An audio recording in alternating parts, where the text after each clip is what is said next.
2020 model Swaraj 744 FE 45 HP കാറ്റഗറിയിലുള്ള ട്രാക്ടറാണ്.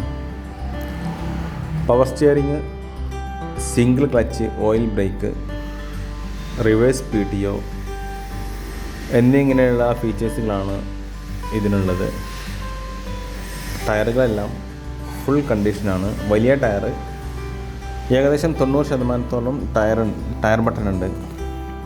Front bumper, അതുപോലെ top കാര്യങ്ങളെല്ലാം ഉണ്ട്. എൻജിൻ, ഗിയർ ബോക്സ്, ഹൗസിംഗ് എല്ലാം ഫുൾ കണ്ടീഷനാണ്. താല്പര്യമുള്ളവർ വിളിക്കുക 93 88 111 775 9388117775. തമിഴ്നാടാണ് ട്രാക്ടർ ഉള്ളത്. NOC അവൈലബിൾ ആണ്. കേരള, മറ്റുള്ള അതർ സ്റ്റേറ്റിലേക്കൊക്കെ NOC അവൈലബിൾ ആണ്. വീഡിയോ യൂസ്ഫുൾ ആണെങ്കിൽ ചാനൽ സബ്സ്ക്രൈബ് ചെയ്യുക. വീഡിയോ ഇഷ്ടമായി ലൈക്ക് ചെയ്യുക, ഷെയർ ചെയ്യുക, കമൻറ്റ് ചെയ്യുക. Okay, thank you.